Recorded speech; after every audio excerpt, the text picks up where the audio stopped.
Hello, friend.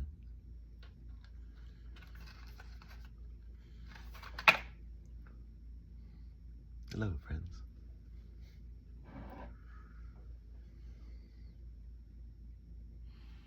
Hello, friends. It's just Larry. It's just early morning Larry. Listen to the deep morning voice. Just took my dear boy Marshall to school. That boy's really growing up, you know. Man, it's just, in the last couple months, he has transitioned into dudedom. Not a kid anymore. He's like, it's amazing the transformation that he's made. When I bought this house in July, when we were out by the pool, he was a chubby little guy. He was eating a ton of food. He always loved to eat. And I was thinking, boy, you know, he's a lot chubbier than the rest of the kids his age. And man, about 3 months ago, 2-3 months ago, I don't know what the fuck happened, but he just out of nowhere became like the healthiest man on earth. He will not eat anything that's not good for him. He's lost 25 pounds. He looks amazing. He's like a different person. Skinny as a rail, perfectly fit. It's amazing to watch. And I kept saying to him, son, what is going on with this massive metamorphosis? Did somebody say something to you at school, or, you know, why is this? He's, no, Dad, no. He said he got tired of the way it felt when he was trying to run and he was too heavy. And man, he's like the picture of health now. It's pretty crazy. Really inspiring, because, you know, now he's telling Leo, you know, to eat healthier and telling me to eat healthier. It's pretty amazing watching this. Like, and the fact that it came from within, you know, it wasn't an outside force that made him do that, is really awesome. Amazing to see that boy in his transformation. It's really cool. How's everybody doing today? I got sessions all day today. I was just gonna try to string up this old beast, because these strings are a little toasty. 55, I believe. Les Paul Special from the golden age of Gibson. Oh no, it's a 58. That's right, it's a 58. I forgot. I knew it was 50 something. This is one of the only old guitars I have that doesn't have a refret. They're all pitted, but man, this still plays great. Like, I haven't been compelled to refret this one. I mean, I'm sure it would be amazing if I did, but it just plays awesome like it is. And sounds, this is probably, like, everyone that comes over here and plays all my guitars, they always end up saying, that's the best sounding one. They always point to this. It's really amazing sounding. But thanks for all the kind comments about yesterday's video where I was restringing the early '80s Les Paul Studio. See, you know, that Les Paul Studio I was working on. That's a first year model. You know, that's the first year those came out. A lot of people said, "Wow, I didn't realize those came out so early." Indeed, friends, first year of that model. Here we go. And yeah, it seems like, you know, I get a lot of kind comments every time I do one of these bench videos. You guys, I guess it's kind of like low hanging fruit. I mean, I know all you guys love doing what I'm doing right here, tweaking on guitars. You know, who wouldn't want to watch a guy stringing up a guitar talking shit? I mean, it's kind of like when my kids when they were little, they used to watch those YouTube videos of other kids playing with toys. And I was like, why are you guys watching this? But I go play with your own toys. And they would sit and watch other kids play with Legos and things and army guys. And I'm like, It's probably, maybe we all have that wired into us somehow. Like, sure, we like doing it ourselves, but it's okay to watch someone else do it too. I think that's kind of like the basis of all pornography. You know, that's probably where it all started. Everyone's like, yeah, this is great to do it ourselves, but it's also fun to watch other people do it. I sometimes sit and ponder the early stages of porn. Its roots, you know, the roots of porn. These are the kind of things I think about. But I'm excited. Today should be fun. I'm get to hang out with some old friends. And here's the thing about a Nashville session. See, usually, as I've said before, the times that these sessions run are set. Like they'll be 10 to 1 is the first block, 2 to 5 is the second block, 6 to 9 is the third block. And this is all set up by the union, right? The Nashville Union, or any union. These are basically the accepted time blocks that people are usually booked for sessions. They'll say, man, come and do it 10 and 2, which means a morning and an afternoon session, right? I mean, this is not how all sessions work. I mean, in LA, people don't even show up to the studio till 3 or 4 in the afternoon, and then they work till 3 in the morning. That's cool when you're a young rock guy. But that doesn't work when you got kids that got to get to school by 7 o'clock in the morning. You know, that don't work. But I think this is why this whole sort of reasonable session time thing ever got started in the first place, because people were trying to have families, you know, which is cool. But every once in a while, you'll get a guy that feels like they have a little extra workload that day, and they'll say, hey guys, you mind coming in at 9:30? Which is a half hour earlier. And that's a lot to ask of a session man.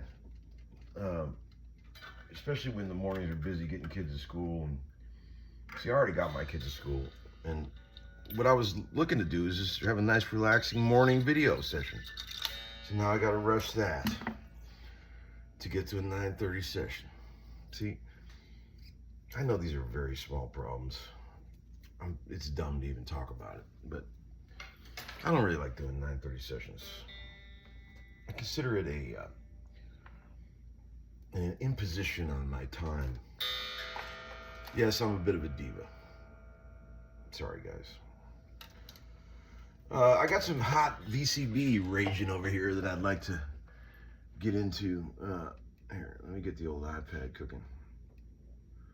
You know, did you ever gain so much weight that your facial recognition stuff doesn't even work anymore on your phones? Here, let's see. That's a Christmas thing. You know, everyone gains weight around Christmas. And also winter. I've noticed my whole life, every winter, I put on 10 extra pounds. It's like winter fat. You all know what I'm talking about. Don't act like you don't. I think it's the body's natural way of, like, you know, probably in early times, you know, back before we had the really hard lives that we had today, people needed that winter fat to get through. What did I just do with the wine? Oh, there it is. But see, today in the challenging world we live in of air conditioning and internet, I was trying to, my son, on this drive to school this morning, we had an interesting talk about, it all got started. This is pretty funny. I have to tell you the story. I said, he said, what am I doing after school? And I said, well, there was debate whether he should go back to my house on the bus or back to his mother's house. And see, if he would have gone to my house, he would have had a couple hours to sit here by himself, unsupervised in his house. And friends, we all know what a 12-year-old boy does when he's got 2 hours unsupervised in the house in a full streaming system on a TV in his room. You know, I said to him, he goes, why don't you want me to just go to your house? And I go, honey, I was a 12-year-old boy once. If I had 2 hours unsupervised with streaming TV and everything I could possibly think of to watch, including adult movies and shit that I shouldn't be watching, you know damn right I would have been watching that shit. And he laughed. I said, dude, I know what's going on. I was your age once. And he didn't even deny it. And I just said, I said, man, when I was a kid, we didn't even, you're so lucky you have all this streaming and shit. We didn't have any of that. I mean, I remember I was so excited when we finally got cable in probably like 1980 or something. And then we finally had HBO and Showtime. And he was like, what is, Marshall said, what is cable TV? He didn't even know what it was. And I said, well, you know, up until that point, all television was basically through an antenna. Those 3 crappy channels we got were picked up by a fucking antenna.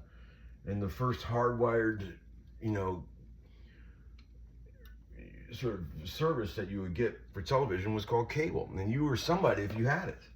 It was like when a guy got a twin reverb in the mid-70s, you knew he was somebody. It was a rite of passage to get cable television back in those days, right? It really meant you were somebody. And he was laughing, and I said, yeah, dude, you don't know how fucking lucky you are to have all this shit.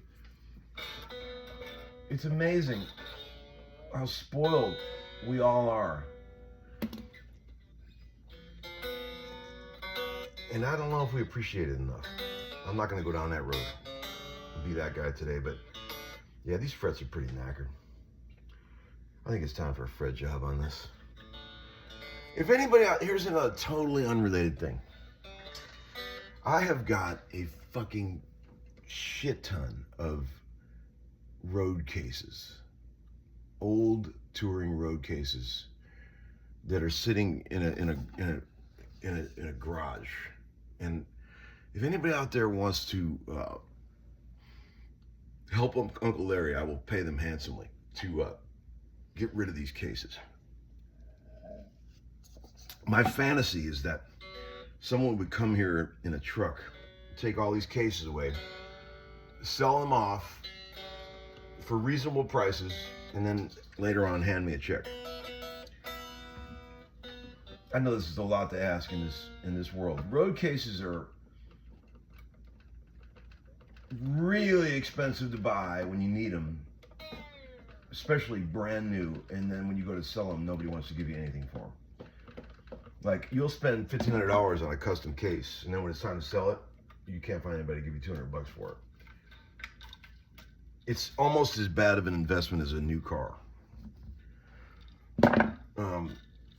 But man, I would love to get those cases out of that fucking shed and have somebody come and take all that shit away.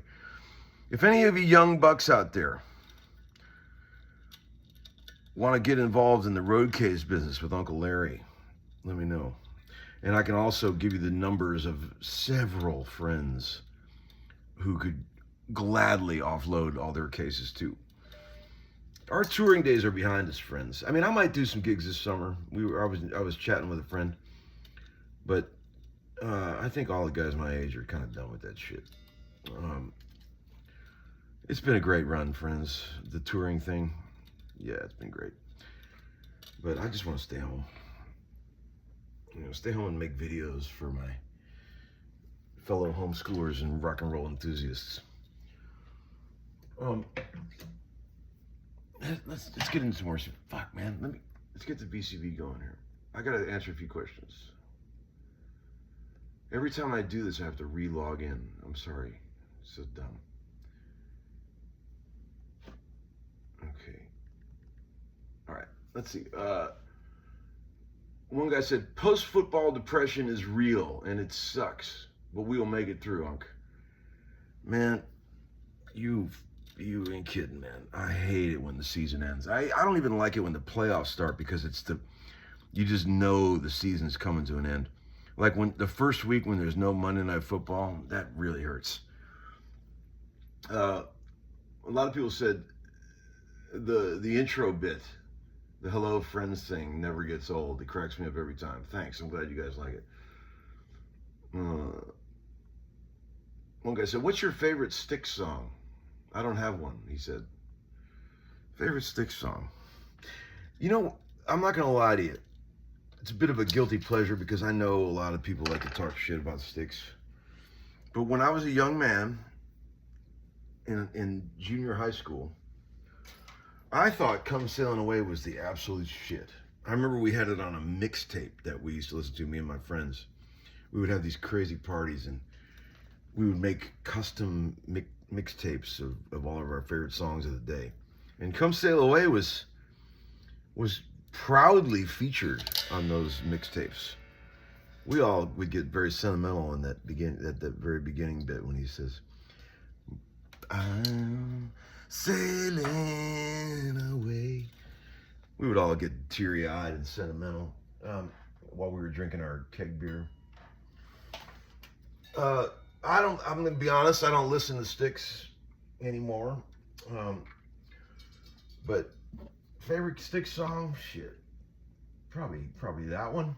You know, corny as it may sound to some of you. Dennis DeYoung's voice is a very polarizing thing. There's a lot of people out there that do not like it.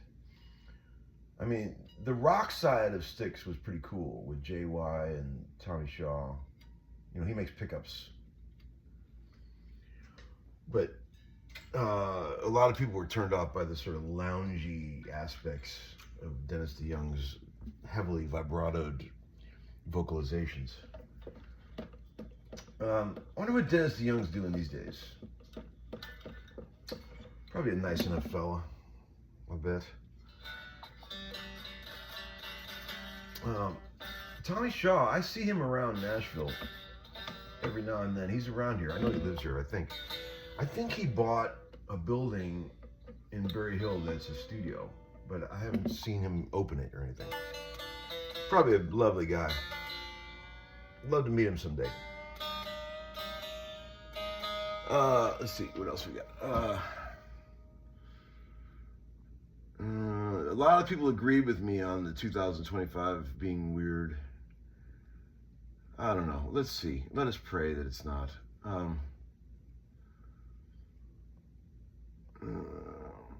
Scrolling, doom scrolling. You guys know what doom scrolling is? It's kind of a new word that's creeped into the English language.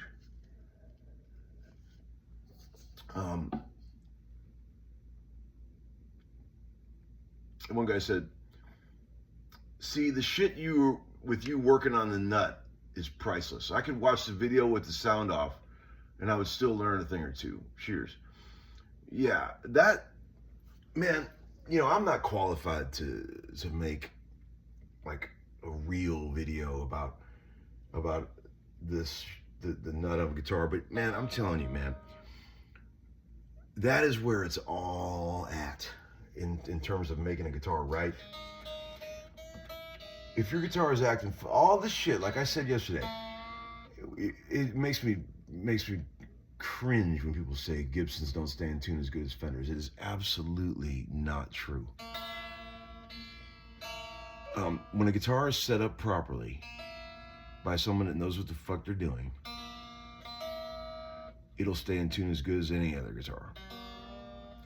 Now, there's an X factor that I've talked about and alluded to in some of my earlier videos. Now, I do believe that, I'm gonna say this again, I know you guys have already heard this, but here's the part that I could never figure out. After all these years, I still can't figure it out. Some guitars just don't go in tune. These could be well-built instruments set up perfectly, and they just don't want to get in tune. And then there's other guitars that could be set up badly, and you know, they don't even have the right setup, and you go to tune them up and they tune right up. and they always want to be in tune. I have no idea what causes that. I've been trying to find that out my whole life. I do believe that the answer lies somewhere in the harmonics world. I believe that there is something to when you put pieces of wood together, glue them together or bolt them together, if they are not harmonious with each other, you have a war of harmonics happening. You have the neck versus the body. And there are a series of overtones created that's like discordant. And no matter how much you tune that guitar, how good the fret job is, how perfect the nut is, it just don't want to go in tune. I believe the answer is there. And then I think when two pieces of wood or whatever are talking to each other beautifully, the harmonics line up and everything's easy. Guitar just tunes up easy and it always seems like it's in tune. I've been studying this my whole life and I am pretty sure that that's the answer, but I can't prove it and no one can really. But I think you guys all know what I'm talking about. There's some guitars that just don't want to tune. And I'm not talking about cheap guitars or shitty guitars. There's some really good guitars that should be great that just don't want to tune. And it's frustrating, man. I mean, you'll sit there all fucking day tweaking it. It's never quite right. And you're like, you check the intonation. Intonation is perfect. You check the nut. It's perfect. And it just don't want to tune up. It's weird. It's very frustrating. Guess what I do with those guitars? I sell them. One guy was saying, I think there's something wrong with my Les Paul. Up above the 15th fret, it doesn't sustain. And is it the bridge? And I said, bro, I'm sorry to tell you this, but it's probably just a shit guitar.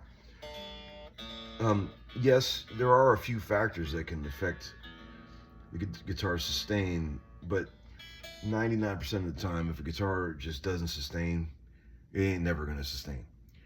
You could fuck with it all day long. You could put different bridges on it, this and that, and it ain't gonna be right.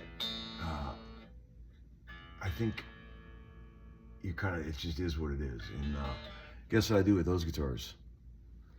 I sell them. Let's see, what else we got? Let's see. Hey, Tom, you want to sell that 1983 Les Paul? I probably will, but let me hold on to it for a while. It's fun. I'm gonna keep it for a minute and see what it does. But I'm sure down the road I'll sell it, like I sell everything. Man, it was fascinating yesterday when I had the dudes over here and we were doing that guitar shootout. My buddy Ren, who's a really good guitar player and a sweet guy, he was playing a bunch of guitars, and when I handed him that 57 gold top with the PAFs, man, it was like he saw a ghost. He just sat there like, wow. He was playing it and he was like, wow. And we started talking about, I said, what are you feeling, man? He goes, man, it's just like, I just want to write songs, man. I just want to, like I play these other guitars and I want to play licks. And I picked this thing up and I just immediately want to write songs. It's like, that inspiration factor that a good guitar will give you is impossible to put a price tag on. You also can't show it over YouTube. You could sit here with a microphone select and record A-B different guitars, and you can get an idea of what the sonic microphone capabilities of a guitar is. But what you can't measure is the feeling that one of those amazing guitars will give you. I think you guys all know what I'm talking about. When you buy a guitar like that, you buy a Burst or a 50s Les Paul, you're not just buying the sound of the pickups, you're buying a lot more. There's intangibles that are involved there that cannot be measured or shown. And they're very personal, and you have to sit and hold the guitar and you feel it immediately. He sent me a text this morning, that guy I was just mentioning, and said, that guitar changed my life. Like, and I know what he means. Like, once you play a guitar like that, it basically, it tells you a lot. Like, it's like meeting a woman that is so much cooler than any of the other women you've been fucking with. And then you go, oh, that's available. That's out there. It raises the bar, I think. And man, what I really wish, I wish that, I said this in the video, I think before I videoed some of this shit I was talking about, I wish that you guys could reach through the screen of the computer and grab this guitar or whatever guitar and just feel it. And, you know, because like these audio clips and things, they don't tell you anything. I wish you could just feel the guitar and you could just go, wow, you know, that's where the magic of this old shit is, man. It's immeasurable unless you hold it in your hands. The resonance, the vibration, the way that these things, the neck shapes of these guitars. And again, they're not all great. Just because it's old doesn't mean it's cool. But when you find the one, you find a one, it is fucking magical. And I think anyone that's an intermediate or better guitar player would immediately feel it. Okay, let's see what we got. I'm gonna tune this up real quick and see what we got. Play a couple licks and I'm going to work. Let's do that thing where we tilt the camera a little bit. So you can, here, remember this gag we did? There you go. Tilt the camera, teach. All right, plug the cord in.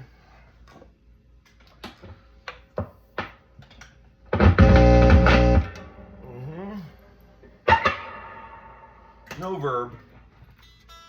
Let's tune her up.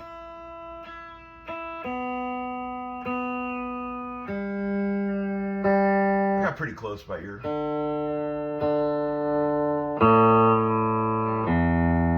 I was a little sharp.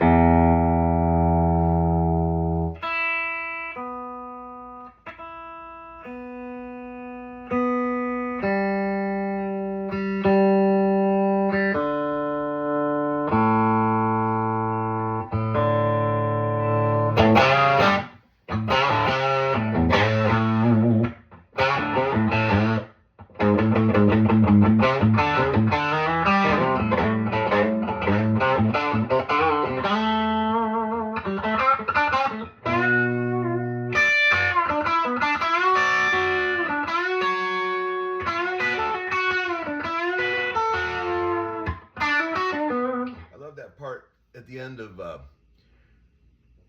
Black Dog, that messy ass solo he plays when he goes plays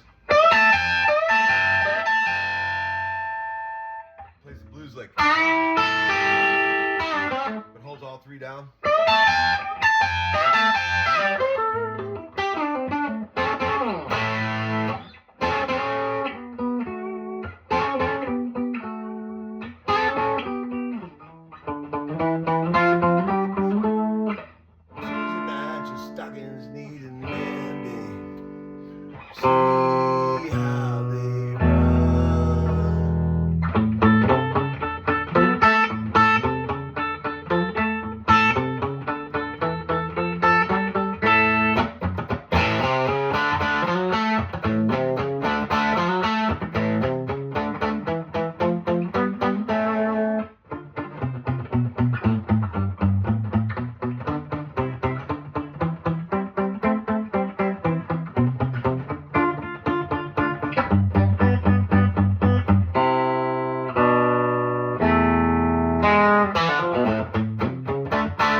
That's the magic right there.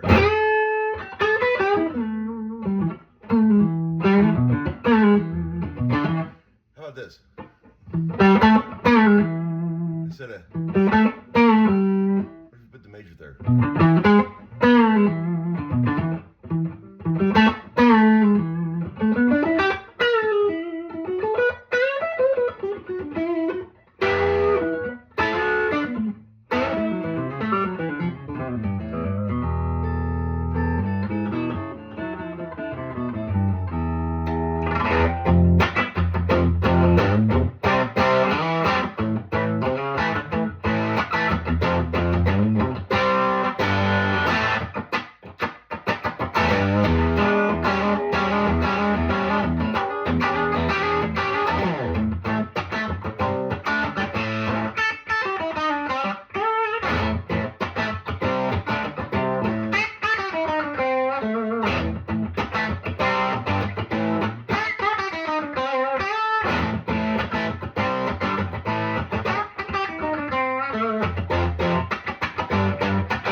That boy could really play. If you watch some of that old footage of him in his heyday, Rick Derringer could fucking play guitar. That boy was no joke. A little tiny guy. Real short, like Angus Young height. But boy, he could play. I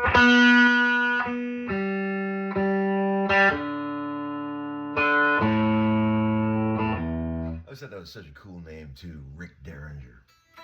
What a great rock name. A great rock name goes a long way with me. Angus Young. What a fucking great rock name. I'll tell you what's not a great rock name. Tom Bukovac.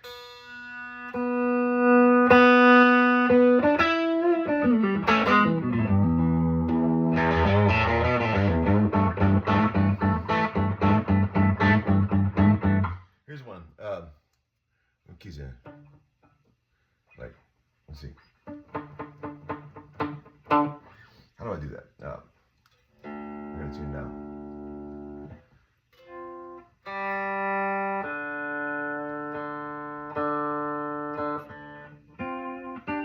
All right, check this out.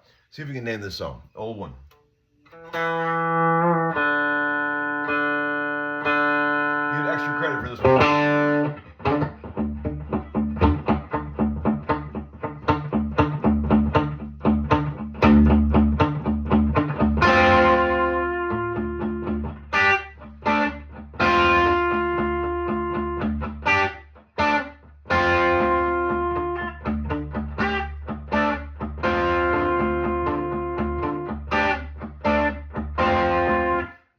That's a bad approximation of the keyboard part, but see if you can name the song. All right, friends, off to work. Have a great day. Uncle Larry. Upwards. Outwards. Flying high under the radar of eternal